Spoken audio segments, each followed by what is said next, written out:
আসসালামু আলাইকুম বন্ধুরা। তো বন্ধুরা দেখুন, রাত্রিবেলা এখন বাজে প্রায় 8:30 রাত্রিবেলা। এই শীতের দিনে নিয়ে এসছে ছোট ছোট মাছ। সেই ছোট ছোট মাছ এখন কি ধুয়ে বেছে রান্না করা যায়? কিন্তু করতে হবে, মেয়েদের জীবন। মেয়েদেরকে যখন রান্না করতে বলবে তখনই রান্না করতে হবে। মেয়েদের তো কোনো অধিকার নেই কিছু বলার। আর কোনো কথা বললে তো শুনবে না। তো বলে কি হবে? তাই এই যে দেখুন, রাত্রিবেলায় মাছ রান্না করার জন্য মাছ ধুয়ে বেছে রেখে দিয়েছি। ধোয়া বাছা হয়ে গেছে। এখন আমি রান্না করার জন্য মশলা করছি। তো এখানে আমি পেঁয়াজ, টমেটো, কাঁচা লঙ্কা বানিয়ে নুন দিয়ে ভালো করে চটকিয়ে নিলাম। এবার আমি মশলা দিয়ে দিলাম হলুদ, লঙ্কা গুঁড়ো আর জিরের গুঁড়ো, সামান্য ধনে গুঁড়ো, তার সঙ্গে সর্ষের তেল। এই যে দেখুন ছোট ছোট মাছ, একবারে 1/2 কিলো নিয়ে এসেছি। আমি অল্প চাটি নিয়েছি রান্না করার জন্য। তো এখন আমি মাছগুলো দিয়ে দিচ্ছি। আর এই যে দেখুন ভালো করে হাত দিয়ে মেখে নিচ্ছি।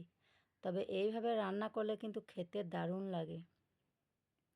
তবে একটা কথা কি বলবো, এইভাবে রান্না করার পর যদি বলে রান্না ভালো হয়নি, এত রাতে রান্না করার পর কেমন লাগবে, সেটা অবশ্যই আপনারা কমেন্ট করে জানাবেন কেমন লাগবে।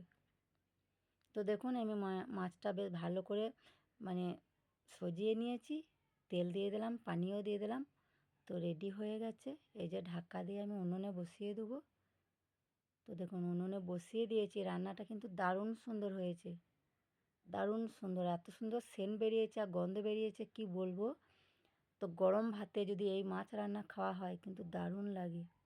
তো আজকে তো এরকম রান্না হলো নুন ঝাল। কালকে রান্না হবে টক দিয়ে, কালকের জন্য আছে আলাদা করে।